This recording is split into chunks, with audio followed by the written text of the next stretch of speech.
بسم الله الرحمن الرحيم. اللهم صل وسلم وبارك على سيدنا محمد. عاملين ايه يا بنات؟ يا رب دايما تكونوا بخير وبصحه وسعاده. عارفه ان انا بتاخر عليكم قوي قوي قوي في الفيديوهات، بس والله العظيم غصب عني، اعذروني. معايا الفيديو ده ضرب نار، هيعجبكم جامد جدا جدا فوق ما تتصوروا. بس خليكم معايا لغايه النهايه، هتشوفوا حاجه عظمه عظمه عظمه. اهم حاجه الاول كده اشتركوا في القناه، وما تنسوش اللايك والتعليق بتاعكم الحلو. وبصوا، عايزاكم كده تشجعوني، علشان بصراحة انا لما بلاقي حد بيشجعني بقوم اشتغل وبخلص شغلي وبلاقي نشاط كده فيا بصراحة. النهاردة معايا فيديو تحفة، عايزة اقول لكم فوق ما تتخيلوا. احنا هنحضر كريمة البستري. اول حاجة دي كان عرض اللي هو الاكلير والسينابون. اللهم بارك. عايزة اقول لكم العرض دي تحفة تحفة تحفة. المقادير الاول كده بسرعه بسرعه. معايا 5 صفار من البيض، ديت كريمه الباستري اللي هنحشي بيها الاكلير، تمام. عليهم رتل لبن، وعليهم 400 جرام من النشا، و4 معالق من اللبن البودر، ورشة ملح صغيرة خالص. ومعايا كوباية وربع سكر، تمام. انتوا شايفين الكوباية مليانة على اخرها خالص، ورجعت حطيت حبة صغيرين كمان. طبعا هحطهم بقى على النار حوالي 5 6 دقايق كده، لغاية اما الكوام معايا يبقى. بصوا يا بنات، ما انا مش عايزاه تقيل خالص، علشان انا طبعا بعمل الحاجة ديت من بيات. انا كنت شغالة في الحاجات دي، يعني حوالي الساعة 2 بالليل، حطيتها في التلاجة لغاية تاني يوم. طبعا انا بخلي الحاجة عندي، انتوا شايفينها نازلة من المعلقة سايلة خالص، مش خالص ان هي برضو تبقى سايلة لما تتحط في التلاجة. لا، انا مخليه القوام بتاعها يكون مظبوط جدا، ولا تقيل قوي ولا خفيف قوي، تمام. عشان لما تتحط في التلاجة طبعا هتتقل، وفي نفس الوقت انتي لما تيجي تحشي بيها هتبقى جامدة. لا، دي هتبقى سايلة كده، وهتبقى ما شاء الله جميلة معاكي، ومش هتبقى سايلة قوي. دي حشوة الاكلير، تمام. تاني حاجة هنخش طبعا فيها حشوة اللي هو الصوص بتاع السينابون. طبعا معايا كوبايتين من اللبن، ومعايا علبة جبنة اللي هي المثلثات. طبعا اختاروا جبنة يكون طعمها حلو، ما يكونش طعمها وحش، وفي نفس الوقت ما تبقاش رخيصة. يعني دي كانت بحاجة و40 او مش فاكرة والله، عشان ابو سليم اللي كان جايبها لي. طبعا بقى حطيت عليها الباستري والتشيز كيك، بيودوها في حتة تانية. حطيت من دي معلقة ومن دي معلقة، وطبعا بقى حطيت الجبنة، وحطيت عليها نص كوباية من الكريم شانتيه. واللبن يا بنات خلوه ساقع، علشان خاطر تربط منكم في ثانية. برضو، وحطيت عليها معلقة من معلقة الزبدة. ونسيت اقول لكم ان انا حطيت على الحشوة بتاعة الاكلير معلقة زبدة برضو، علشان تخليها ملمسها حلو كده. هنا طبعا حطيت كوباية الا ربع من السكر، وضربتهم في الخلاط حلو جدا. انتوا شايفين القوام يعتبر ان هو هيبقى سايل شوية. عايزة اقول لكم ان دي هتبات في التلاجة، هتبقى تقيلة تقل ما تتخيلوهوش. بصوا الصوص ده اعملوه وعلى ضمانتي اقسم بالله ما هتندموا. حاجة كده عظمة عظمة عظمة، وحياة ربنا الطعم اصلا تحفة تحفة تحفة. هنخش بقى في الاكلير يا بنات. انا بعمله برضو من بالليل وببيته، علشان اصحى الصبح اشتغل. بس انا بصحى حيوانات، مش الصبح اللي هو الساعة 8 او الساعة 9 او كده، لا. انا الصبح بتاعي بيبدأ من الساعة 2. بقوم اشتغل في السينابون. الاكلير انا بعمله من بالليل وببيته في الفرن، ما بفتحش عليه نهائي، يعني بفضل متابعاه من بره لغايه اما الاقي الوش بتاعه احمر. برجع اقفل عليه بقى، وبسيبه تاني يوم. والله العظيم والله العظيم بيبقى مقرمش. هسمعكم صوت القرمشه، يا لهو على جماله. بيبقى تحفه. المقادير بتاعته: معايا كوبايتين من الميه 500 جرام، يعني نص كيلو من الميه، تمام. معايا طبعا الزيت كوبايه الا ربع.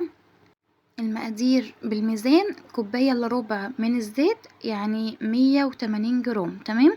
ومعايا السكر معلقتين، ومعايا رشة ملح صغيرة، ومعايا 340 جرام من الدقيق. طبعا انا هحط ده كل السوائل كلها على البوتاجاز تغلي غلوتين. مش تغلي، بصوا، اول ما تغلي نزلوا الدقيق عليها على طول، يعني ما تسيبوهاش تغلي. يعني شفتوا انا لقيتها غلت، رحت يعني لسه بجيب الدقيق لقيتها غلت، قمت رايحه حاطه الدقيق على طول.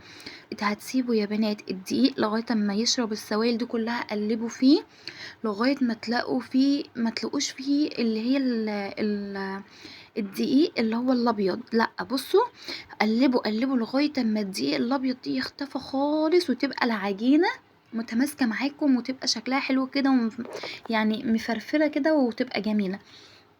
انا علشان خاطر تبرد معايا بسرعة فردتها على الصينية وحطيتها في الفريزر 5 دقايق، لقيتها بردت معايا وما شاء الله كانت جميلة. همسكها قبل ما احط عليها البيض، هحط طبعا 8 بيضات سلام، تمام، وهحط عليهم الفانيليا بتاعتهم، وهفضل اقلب. انا طبعا ما عنديش عجان، فهعمل كل ده بايديا، فعلشان خاطر برضو ابقى ماشيه معاكم واحده واحده، والكاميرا موضحه قدامكم كل حاجه، عشان برضو لو انا نسيت حاجه ولا كده. هنزل ببيضه بيضه بيضه لغايه اما البيضه الاولانيه تختفي، هنزل بالتانية زي ما انتوا، علشان خاطر ما تحطوش البيض كله مع بعضه العجينه تفصل منكم. آه حطيت بقى البيض كله. وطبعا عايزه اقول لكم، بصي هي سهله جدا، هي ما فيهاش حاجه. هتقولي انت ما بتعملهاش يا مسلم بالزبده وبالبيض وباللبن ليه؟ يا بنات انا بسيب الحاجه تبات عندي. يعني مثلا انا بعملها من بالليل، يعني مثلا انا شغاله فيها لغايه من اول الساعه 2 لغايه الصبح، فبفضل ان انا ابقى شغاله فيها، بدل ما اقوم الصبح اشتغل فيها واتاخر على الاوردرات وكده. لا، انا بشتغل فيها من بالليل، وبقوم زي ما قلت لكم اشتغل بس في السيليكون، عشان ما ينفعش ان هو يبات، العجينه بتاعته هتبقى واضحه جدا ان هي بايته، فما ينفعش. فبقوم بخلص الاكلير مثلا على الساعه، ببدأ فيه من الساعة 2، بفضل سهرانة فيه، وبخلص الصوصات وبخلص كل حاجة، بيبقى فاضل قدامي بس العجينة بتاعت السينابون.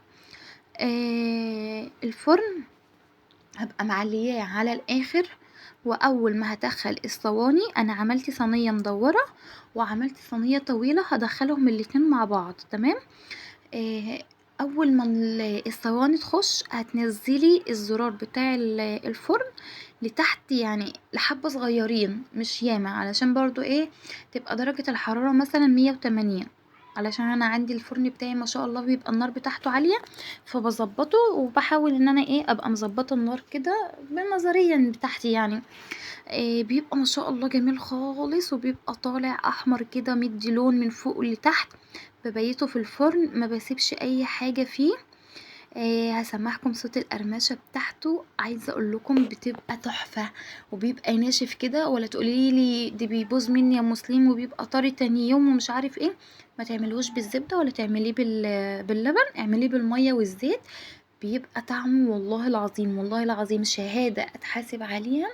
اللهم بارك اللهم بارك، كانت حاجة فوق الروعة. هسيبكم تسمعوا الصوت بتاعه وتقولي ايه رأيكم. هنخش طبعا بقى، هنطلع دي تاني يوم اللي هنطلع فيه بقى الصوص بتاع السينابون، الحشوة بتاعة الإكلير دي تاني يوم. هحشي الإكلير كولاته وهسيبه على جنب، وبرضو هبدأ في العجينة بتاعة السينابون، وهرجع له تاني، تمام. يعني هبقى ماشية معاكم واحدة واحدة لغاية اما تشوفوا الدنيا ماشية معايا ازاي. بصوا، حاجة كده عظمة. يعني انتوا لو عملتوا العرض ده ما شاء الله، هو بصي انا بعمله في الشتاء على طول، علشان طبعا السينابون بيبقى في الشتاء وكده، واجواء الشتاء بتبقى تحفة. انا هحشيه كولاته وهسيبه على جنب، وهسيح له شوكولاته. استخدمت له شوكولاته خام قد ايه، انا سيحت 200 جرام ابيض و200 جرام اللي هي البني، بس انا طبعا مش هستخدمهم كلهم، عشان انا هستخدم برضو صوصات، هستخدم شوكولاته نوتيلا وحاجات من دي، فمش هستخدمها كلها. طبعا هسيب كل حاجه على جنب، وهبدأ في عجينه السينابون. هقول لكم على المقادير برضو سريعا كده، عشان تبقوا واخدين بالكم من كل حاجة، علشان طبعا ما بقاش ناسيه حاجة يا رب، وقايله لكم على كل حاجة في الفيديو. معايا المقادير بتاعة السينابون، معايا نص كيلو من الدقيق طبعا نخلايه ومظبطاه، هحط عليهم معلقتين لبن بودر، وعليهم معلقة من البيكنج بودر، ومعايا كيس خميرة هحطه كله، ومعايا بيضتين ومعاهم الفانيليا بتاعتهم، ومعايا طبعا رشة الملح ما ننساهاش، ومعايا كوباية من المية، طبعا على حسب العجين بتاعك هياخد مية قد ايه. طبعا البيضتين بيبقى من حرارة المطبخ علشان ما يبقاش ساقعة، عشان خاطر الخميرة تبدأ تشتغل معانا وما تتأخرش. عايزة اقول لكم برضو على حسب خدت مية قد ايه. هي خدت معايا مية كوباية وربع، وطبعا على حسب بقى ايه العجينة بتاعتكم هتاخد قد ايه. شلتها طبعا من الطبق وقعدت بقى على الرخامة، ايديا كده معايا كوباية احط ايديا فيها واحط ميه بالراحه مره واتنين وتلاته لغايه اما تنعم معايا العجينه خالص وتبقى بص ملمسها تحفه. احط عليها بقى معلقه من الزبده، هتحسوا ان العجينه معاكم بدات تقطع ومش عارفين تلموها. افضلوا بس اعجنوا فيها كده على الرخامة لغاية اما هتلاقوا العجينة اتلمت معاكم. ما تخافوش من الحتة دي، ما تقولوش هنزود دقيق علشان العجينة تمسك، ما تزودوش اي حاجة والله العظيم يا بنات هتتلم معاكم وهتبقى ناعمة وطرية خالص. هيبقى السينابون بتاعكم هش بطريقة رهيبة رهيبة رهيبة. طبعا انا عندي الجو حر، فهي ما شاء الله خمرت معايا على طول ما اتأخرتش. آه كانت ما شاء الله، عايزه اقول لكم والله العظيم كانت تحفه تحفه، كانت تحفه قوي. انا طبعا العرض ده بعمله صيف وشتاء، بس لما الجو بيحرر قوي ما بشتغلش سينابون علشان طبعا الناس ما بترضاش تاخده في الحر، هما بياخدوه بس في اجواء الشتاء مش عارف ايه. بس الاكلير شغال معاكم في كل حاجه، صيف شتاء كده. هرش شويه دقيق من تحت عشان اقدر افرد العجينه، هفردها بالنشابه اللي هي العجله دي، ما شاء الله بتفردها معايا بسرعة. وطبعا معايا بقى معلقة من الزبدة، هفضل ان هي طبعا الزبدة الزبدة بره التلاجة فهي سايحة، فهمسكها افردها كلها على العجينة كده. هيبقى معايا الحشوة بتاعتها اللي بتتحط جوه معلقتين، معلقة ونص من القرفة الناعمة، ومعلقتين من السكر، وزودوا عادي اللي انتوا عايزينه، يعني عايزين تخلوا الحشوة ياما براحتكم. ويعتبر معايا من الكاكاو معلقة، طبعا دي كاكاو خام اسباني يعني، مفيهوش سكر ومفيهوش اي حاجة، هو الكاكاو الخام عشان يديها لون بس. وخلي بالكم اما تيجي تحطوا القرفة يا بنات ابقوا صفوها بالمصفى علشان بيبقى فيها حاجات زي العصيان كده، فخلي بالكم منها علشان انا نسيت اصفيها. عايزين تحطوا 3 معالق سكر براحتكم اللي انتوا عايزينه. طبعا بقى انا حطيت الزبدة وحطيت السكر والقرفة عليهم ولخبطتهم حلو جدا، وبدأت ان انا اوزعهم على العجينة بتاعتي. اللهم بارك، كانت ما شاء الله جميلة خالص. طبعا بقى انا هجيب القطاعة بتاعتي اللي هقطع بيها وهقيس، يعني عايزة اقول لكم العجينة على قد صباعين من الصباعين بتوعكم، يعني المقاس بتاعها على قد صباعين، عشان انا طبعا مش هعملها كبيرة قوي علشان ده عرض. هقول لكم برضو السعر في الاخر على الله منساش، بس وان شاء الله هقول لكم على كل حاجة. عايزين تلفوا العجينة كلها على بعضها تمام، مش عايزين تلفوها وتقطعوها زي ما انا قطعتها كده براحتكم برضو اللي انتوا عايزينه. بس هي كده بيبقى شكلها حلو وبتبقى شيك خالص، وما شاء الله بتبقى معاكم في الصينية مظبوطة جدا جدا. اللهم بارك اللهم بارك، كانت تحفة يا بنات، طعمها كان خطير. عايزة اقول لكم اصلا انا ما بتفضل معايا من الشغل ده 3 4 2 اي حاجة بعيد عن البتاع اسمه ايه الاوردرات اللي انا طلعتها، بسيبهم ليا ما برضاش اطلعهم فوري، علشان بصراحة بحب السينابون قوي. يعني انا ممكن ما اكلش اكلير واكل السينابون. ما شاء الله كان طعمه والله العظيم انا كان نفسي ادوقكم حاجة كده عظمة. طبعا بقى الصينية اللي انا هرص فيها هدهنها، ويعني انا مش هدهنها دهنة كبيرة، لا هي حتة صغيرة بس كده من الزبدة اسيحها احطها فيها، امشيها على الصينية بس كده علشان طبعا ايه الاكلير السينابون ما يلزقش فيها. هجيب بقى الاطباق بتاعتي انا بجيب الخمسة ب25 جنيه، ومعايا طبق تاني اللي هزين فيه علشان طبعا ما ينفعش ازين في نفس الطبق اللي انا هطلع فيه الاوردرات، فده ما شاء الله بيشيل معايا الزوايد بتاعت الشوكولاتة والحاجات دي. انا طبعا بقى هزين شوكولاتة خام، وهزين بنوتيلا سما بندق، وهزين لوتس، وهظبطهم زي ما انتوا شايفين في الفيديو كده. الفيديو اصلا يعني يعتبر شارح نفسه بنفسه. طبعا بقى هحط قد ايه. انا كان مطلوب مني ب200 جنيه اكلير، انا بطلع الاربعة ب100، الواحدة ب25 جنيه. ما شاء الله السعر حلو، السعر مظبوط جدا. هتقولي لي طب انت ما طلعتهاش ب30 ليه؟ هقول لكم ده عرض انا كنت عاملاه. هو انا كده كده كنت اصلا بطلع الخمسة ب100، فطبعا بعد غلو الاسعار طلعت الاربعة ب100. وعايزه اقول لكم يعني هو يستاهل ال30 جنيه، هو يستاهل ال30 جنيه. والله ما شاء الله الإكلير كان طويل، وكان ما شاء الله فخم، وما شاء الله كان حلو خالص. بألف هنا على قلوبهم على اللي أخدوه. طبعا أنا بزين بقى في الطبق، وبرجع أرص مثلا في الأطباق اللي هي الفل بتاعتي ديت.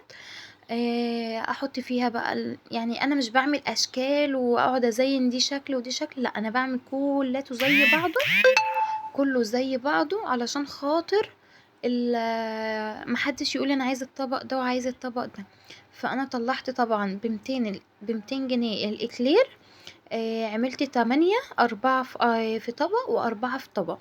وهرجع بقى اخد اللي هما الزيادة اللي معايا احطهم في الايه في الاطباق التانية. هحط في كل طبق 2 من الاكلير. هاجي بقى طبعا اطلع السينابون من الفرن. اول ما يطلع من الفرن هحط عليه معلقتين من الصوص، كل واحدة عليها معلقة من الصوص اللي هو بتاعه. وهغطيه وهسيبه بقى ايه براحته يبرد جنبي كده، ما يبردش قوي برضو. وهرصه بقى في الاطباق. واول ما هرصه في الاطباق طبعا انا رصيت الاكلير وظبطته في الاطباق بتاعته. وانا بقى كنت واقفه خلاص على السينابون، فشلته طلعته حطيته في الاطباق بتاعته. هجيب طبعا بقى الصوص بتاعه تقيل تقل يا بنات. هو بصوا هو حلو، هو مظبوط جدا. يعني هو اصلا السينابون بيبقى عايز الصوص بتاعه تقيل كده، ما يبقاش خفيف وسايل. طبعا السينابون سخن لسه، هتلاقوا الصوص بتاعه بيتزحلق من عليه كده. بس هو طبعا لما يبرد الصوص هيبقى متماسك برضه، هيبقى جميل. هو بيتاكل سخن. فانا طلعت اصلا على طول، يا دوبك بس صورت الشغل بتاعه ونزلته. اللهم بارك اللهم بارك، اتباعوا على طول، ما قعدوش لغاية بالليل. اللي اخد منه، اللي اخد بال2 واللي اخد بال3. عايزه اقول لكم والله يعني انا لو في وقت وقادره ان انا اعمل كميات هعمل وهطلع. بس انا بعمل بس كده ايه حاجات، يعني يعتبر بعمل مثلا 8 اطباق 10 اطباق، اكتر من كده مش بعمل. اتفضل معايا من الاكلير حبة برضو من اللي هما الصغيرين، واتفضل معايا سينابون دولت. طبعا هحوشهم للبيت مش هطلعهم. ما شاء الله كان العرض تحفة، الطعم كان تحفتين. والله انا مش بشكر في حاجتي، بس والله العظيم بأمانة الحاجة كانت تحفة. زينت بقى السينابون بتاعي بالشوكولاتة النوتيلا اللي هي بتاعت سما دي، بشوكولاتة نوتيلا سما. وطبعا انا كنت بحط عليه كريسبي وبحط عليه بسكوت اوريو بس مكسراه. هنا انا طبعا حطيت واحدة بس من الكونو على كل واحدة من السينابون، علشان تديها شكل كده. وابقى مغيرة بقى المرة دي، ما يبقاش كل مرة نفس التزيين. همسك لكم دلوقتي واحدة من السينابون. يا بنات تحفة تحفة، اقسم بالله حاجة كده هشة خالص، حاجة تحفة، الطعم خطير. عايزة اقول لكم حاجة كده فوق فوق الروعة. اللهم بارك. يعني مش قادرة اوصف لكم على اللزلزة اللي انا كنت فيها، كانت طعمها حكاية. تعالوا خدوا القطمة دي، بصوا حاجة كده اللهم بارك، تحفة تحفة تحفة. اللهم صل على النبي. اوردر جميل، العرض تحفة، في مكسب كبير جدا مش مكسب صغير. طلعت الطبق على كام يا مسلم؟ طلعت الطبق على 100، والطبق الاكلير كان ب100 برضو. اللهم صل على النبي اللهم بارك، كانت حاجة كده فوق الروعة. يلا يا حلوين، اشوف وشكم على خير، مع الف سلامة واشوفكم على فيديو جديد ان شاء الله.